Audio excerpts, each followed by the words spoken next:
One of the stories I like to tell people is when I was a little kid, I was probably about 3, I went to see my grandmother, and she showed me, I can't remember the name of it, but you guys will, with Charlton Heston, where he was Michelangelo painting on the Sistine Chapel. And so in my mind as a 3-year-old, I thought, well, you've got to lay on your back and draw. And so I went under the coffee table and I took my mom's lipstick and I drew under the coffee table. And like any good artist, I signed my name, but I was an only child at the time. So when my mom found it, like a good Irishman, I tried to deny it. And so that's a little bit about the craziness that's my family. So, okay, so good morning. So I'm going to talk to you. I know it's a little early and you're going to have to listen to me drone on about design for a while, but trust me, hopefully we'll have some fun while we're doing this. So I get asked a lot, what do we do at the design office? What is it you do? What is graphic designers' day like? And I'll tell you all about that and I'll give you some examples, but first, I'll tell you a story. This is my buddy CJ, and CJ and I grew up together. We've known each other since we were 5 years old. We both love superheroes, we both like science fiction, we have fun together, we draw and paint. And like most kids, we had a normal childhood. You know, some days were better than others, but you know, the days we went to school wasn't so good.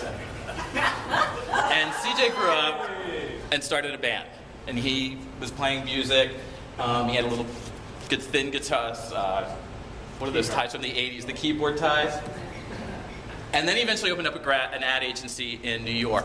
And he's been working there for a while, and he's been doing his passion. And we talked a couple of weeks ago, and I said, you know, over the time together, I've moved to California, I've been here, I started working at The Simpsons as a background artist a couple of years ago.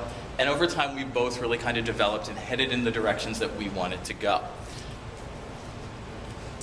And so, what we do at the design office is we make things. We create work. We show people what you do. We get your stories out there. We design. We don't decorate. And there's a big difference. And I'll let this spin us a couple of some examples of some stuff that we've worked on. The difference is we sit down and we solve your problems. We sit down with you and we'll say, you want to attach a target audience. Who are you going to go and reach with this story? And how can we help you get there? What are all the type that we can use, the color treatments, the way that it's placed on the page. Everything sends a message to your audience, okay? And I've seen people that have come to me before where they've been like, we've got these business cards off of Vistaprint for $10, and it looks like $10 of crap. It's crooked, it's off page, it just looks really bad. The one thing that I do insist on with everybody, my students, it's an automatic F, and if I see it anywhere, is, pardon me, Comic Sans. If I see Comic Sans, I freak out. Don't ever ask a designer to set anything in Comic Sans because we will go insane. It's good for kindergarten teachers, and it's good for small kids, but if I get a memo again from a college vice president that's in Comic Sans, I'm going to smack them. But that's what we do. We get your message out there. Everything, the type choices, the colors, the way we place things on the page sends messages to everybody. We're going to tell your story, and we're going to do it in a different way. We're going to get you noticed.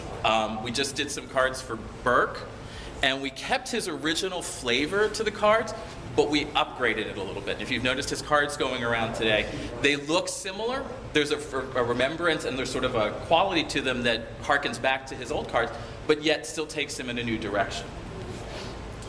Story is the fundamental part of what we do in this world. It's how we communicate, it's how we engage with each other, it's how we learn. We learn through telling stories, we learn by engaging with each other, and that's how we remember. So let's test it out. What was my friend's name? CJ. How long have we known each other? Since you're 5 or 5. What was my first job in California? Simpson. You guys were paying attention. All right. And that's what we do. We get you remembered, okay? Typically, people don't remember my side of the story because there isn't a real story attached with it. It's just a string of facts. People tend to remember CJ's story because there's a background to it. And so I want to find out from you when we work with you, what is your story? What is it you want to tell people? How do you want to get your messages out? What is it that's important to you? You have a story, and it's very important. It's what your business is about. It's the reason you got into doing your business. It's the whole purpose of everything. So we're everywhere. You can find me on Twitter, @Sakona. It's an old website. I've had the website for I bought like a 15-year domain name, and then I figured, why keep paying for new domain names? We're on Facebook, Behance, Yelp, you name it. I'm everywhere. Only because I feel like if you don't have those presences, people sort of question, why aren't you on Facebook? Why aren't you on Yelp? I don't get any business from those. They're kind of just, but people look for that. It's a really weird thing. How much time do I got? What's BE? Behance. So it's a website where you can put up your portfolio work, and people can go, there's a professional side and there's a student side, and so students can join Behance for free, and then recruiters will go through and look at their website and their work, and then they can comment them, they can put them, hire them for jobs, or they can do whatever else that they need for them to do. Any other questions? Yes? I heard that you teach. Huh? Where do you teach? I teach at Cypress, and I teach at Golden West College, and I teach graphic design. I have 3 classes at each school.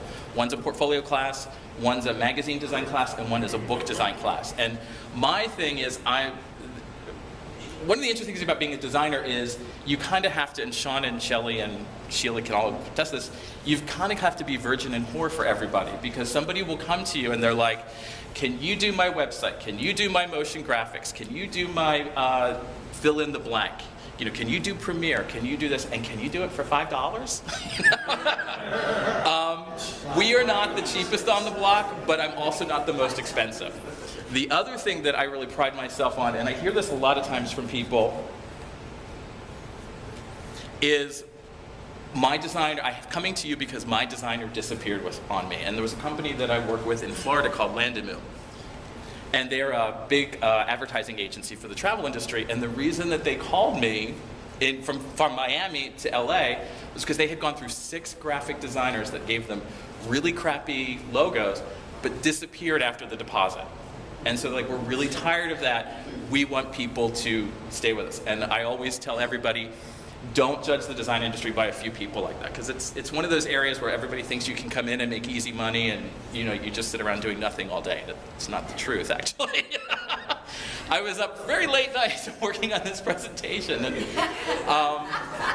lots of stress. But I really pride myself on quality, on getting things done right, and making sure you get what you want the first time. We want to tell your story. It's not my business cards. It's not my look and feel. My look and feel is deliberate. I have a very retro, kind of classic look, and the reason I did that was because I didn't want people to think I'm just a guy sitting in his shorts in a garage working on his laptop. I wanted to give a feeling to people that when they look at everything, the company's been around for a while. It's been established. There's a history there. And all of that stuff, everything I put into my work is deliberate to build on that story, that it's not just me sitting in my garage. That I, at one point, even tinkered with the idea of should I put 3rd floor, 2nd floor, just because that adds to the cachet. So, any other questions? Is all your work done is it print, or do you go into other things? Yes, good question. Mostly print. I like publication design. I'm one of those people that is really old school. I still draw by hand. I still set type and all of those things. I can do web design. I can do very basic WordPress templates. I don't like doing that. That Sean can more than happy to take that. Can you create a video or something? Yes. Yeah, so my background originally was, years ago I studied film and animation, so I have that to bring on top of the graphic design. So I've done motion titles and all of that kind of stuff. Yes. One last question. Just curious, when a logo or something valuable is an intellectual property? Say it again? When a logo or anything that's valuable is an intellectual property? You do. Well, it depends. We will not do any sort of background, anything that I purchase or that I do for you will be original artwork. So for example, if we use a stock photo in your piece, or if I use one of Shelley's photos, we have permission to use that stuff. I don't use anything that's just found on the web. I don't use anything that will put the client in a bad position, but I won't copyright it for you, I won't trademark it for you, I don't do any of that stuff, but I don't put you in a position where 3 years from now, Getty's going to come back to you and say, we need $8 million because you used this image inappropriately. And that does happen. It does. That's an actual story.